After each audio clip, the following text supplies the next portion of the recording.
Hello guys, welcome to Rishmi Sharma classes, and our today's topic is alkyl and allyl of transition metal. In this we will discuss about alkyl and allyl of transition metal. After this, in which we will involve the beta elimination, which is most important topic, right? So firstly we will define the alkyl and allyl of transition metal. An alkyl ligand acts as one electron donor monohaptoligand. It means they are usually one electron donor. It forms a single MC bond. It means you can say कि ये हमारे पास एक single metal carbon bond का formation करता है. Just like आप Grignard reagent का एग्जांपल ले सकते हैं. यहाँ पे कोई भी आपको एक single metal carbon bond formation मिल जाएगा. यहाँ से आपको कार्बन मिलेगा और this one is metal. So ये सभी कॉम्प्लेक्स आपको क्या देंगे? Single metal carbon bond formation देंगे. सो आप इन सभी को अल्काइल कॉम्प्लेक्स बोल सकते हैं, राइट? आफ्टर दिस जो इम्पोर्टेंट है वो है इसकी stability. Stability of transition metal alkyls. Stability आप कैसे डिफाइन करेंगे कि transition metal alkyl are coordinatively, it means space for incoming ligands and electronically unsaturated. आप क्या बोलेंगे कि जो हमारे पास ट्रांजिशन मेटल अल्काइल्स होते हैं वो कोऑर्डिनेटिवली और इलेक्ट्रॉनिकली अनसैचुरेटेड होते हैं. कोऑर्डिनेटिवली मतलब जिनके पास इनकमिंग लिगेंड के लिए स्पेस हो, और इलेक्ट्रॉनिकली मतलब वो 18 इलेक्ट्रॉन रूल को फॉलो नहीं करेंगे. मतलब 18 इलेक्ट्रॉन नहीं होंगे उनके पास, या तो 16 होंगे या 17 होंगे, ताकि उनके पास वेकेंट स्पेस रहे, राइट? फिर as a result the transition metal alkyls can undergo decomposition easily through pathway required low activation energy. Transition metal alkyl हमारे पास क्या होंगे? डिकम्पोज होंगे. किसके थ्रू? लो एक्टिवेशन एनर्जी के थ्रू. मतलब वो कोई भी वो पाथ फॉलो करेंगे जिससे उसको लो एक्टिवेशन एनर्जी यूज हो. Hence the transition metal alkyls are unstable. इसलिए हमारे पास ट्रांजिशन मेटल अल्काइल्स क्या होंगे? अनस्टेबल होंगे and can not be prepared easily, और हम उनको इजीली प्रिपेयर नहीं कर सकते. सो फर्स्टली हम इसके डिकम्पोजिशन की बात करेंगे, जिसमें हमारा सबसे फर्स्ट पॉइंट क्या आता है? Beta elimination, which is most important topic of this content, right? So decomposition pathway of transition metal alkyl is beta elimination. First method is beta elimination. So how will you define the beta elimination?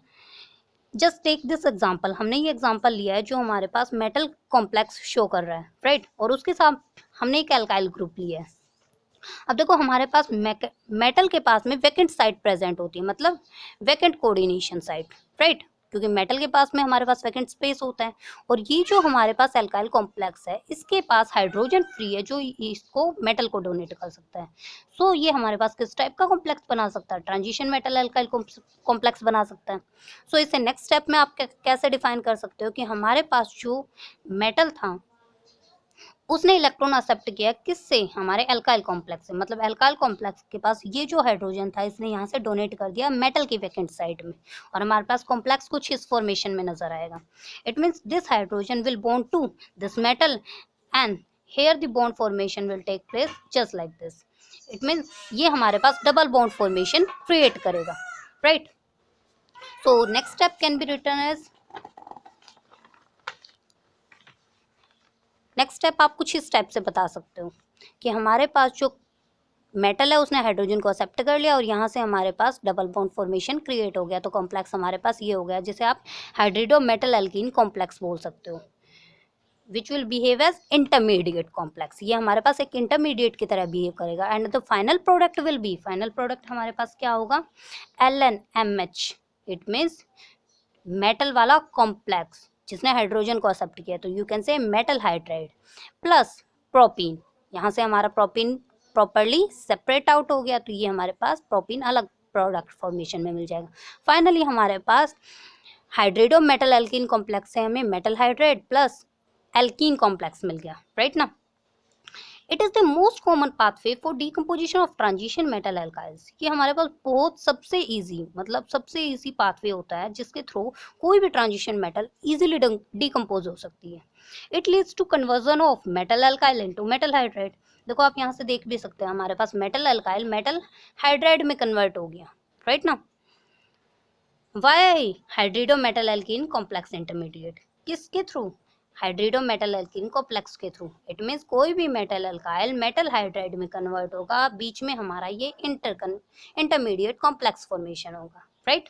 अब इसके लिए requirements and condition क्या होती है वो भी हमारे लिए काफ़ी इंपॉर्टेंट है, क्योंकि रिक्वायरमेंट फॉलो होंगी तभी हमारे पास कॉम्प्लेक्स फॉर्मेशन होगा. So these are requirements. First, the beta carbon atom of alkyl group should have at least one hydrogen atom.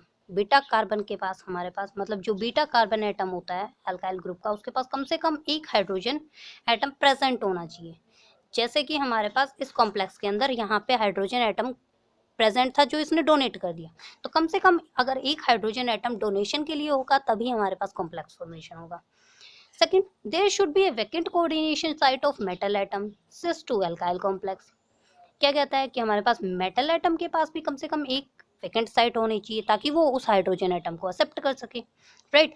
The MCCH unit should be capable of acquiring a syn coplanar conformation that the beta hydrogen atom can come closer to metal atom. जो हमारे पास ये formation होगी वो capable होनी चाहिए coplanar formation बनाने के लिए, ताकि हमारे पास जो एल्कीन है वो हमारे मेटल कॉम्प्लेक्स के क्लोजर आ सके और बॉन्ड फॉर्मेशन पॉसिबल हो पाए. अब the most important thing is that कि ये किस मैकेनिज्म को फॉलो करेगा, क्योंकि काफ़ी बार हमारे पास एग्जाम्स में मैकेनिज्म अलग से भी पूछ लिया जाता है, और अगर हमें बीटा रिमूवल या बीटा एलिमिनेशन के बारे में बताना है तो हमारे पास मैकेनिज्म हमें पता होना चाहिए. So what will be the mechanism? Mechanism is that it follows A concrete mechanism या कंसंट्रेटेड फॉर्मेशन बोल सकते हैं आप. कंक्रीट मैकेनिज्म को ये फॉलो करेगा in this formation of MH and CC bond. देखो हमारे पास यहाँ मेटल हाइड्रोजन बॉन्ड बना है और कार्बन कार्बन बॉन्ड बना है, pi bonds. Right. The dissociation of metal carbon and just a minute. The dissociation of metal carbon and carbon hydrogen bond takes place simultaneously. It means जो हमारे पास metal carbon bond का breakage होगा और carbon hydrogen bond का breakage होगा वो एक साथ होता है. मतलब हमारा जो हाइड्रोजन है मेटल के साथ में बॉन्डिंग बनाएगा और कार्बन और मेटल के बीच में जो बॉन्ड फॉर्मेशन है वो ब्रेक डाउन होगा. तो ये दोनों बॉन्ड एक साथ चलेंगे. हमारे पास एक बॉन्ड ब्रेक डाउन होता रहेगा, उसी टाइम पे दूसरा बॉन्ड फॉर्मेशन होता रहेगा. Right. I hope you get it. Next, the electron count for hydrido metal alkene complex is 2 electron more than the starting transition metal alkyls. जो electron count hydrido metal alkene complex का होगा वो 2 electron मोर होगा. It means you can say कि अगर starting complex हमारे पास 16 electron को कंसिस्ट करता है, तो जो हमारे पास intermediate complex hydrido metal alkene complex होगा वो 18 इलेक्ट्रॉन को प्रेजेंट रखेगा अपने पास. सो वी कैन से कि 16 electron metal alkyl undergoes beta elimination more rapidly than 18 electron, just because 16 electron के पास 2 इलेक्ट्रॉन का स्पेस प्रेजेंट होता है. Right. But 18 electron is full. तो हमारे पास जो 16 इलेक्ट्रॉन मेटल एल्काइल कॉम्प्लेक्स होंगे वही बीटा एलिमिनेशन के अंदर इजीली जा पाएंगे. However an 18 electron transition metal alkyl usually doesn't undergo beta elimination because of 2 reasons. जो हमारे पास 18 इलेक्ट्रॉन कॉम्प्लेक्स होगा वो बीटा एलिमिनेशन के अंदर नहीं जाएगा. उसके भी 2 रीजन है हमारे पास. First one is it is coordinatedly saturated. ये सैचुरेटेड कॉम्प्लेक्स है. And vacant coordination is available atom. और हमारे पास जो वैकेंट कोऑर्डिनेशन होगा वो अवेलेबल एटम प्रेजेंट होंगी. Second point is that the intermediate of 18 electron species which is highly unstable. However, some 18 alkyl undergoes beta elimination through the following step. क्या कहता है? Intermediate of 18 electron species is highly unstable. But फिर भी कुछ 18 electron एल्काइल्स होते हैं जो beta elimination के थ्रू जाते हैं.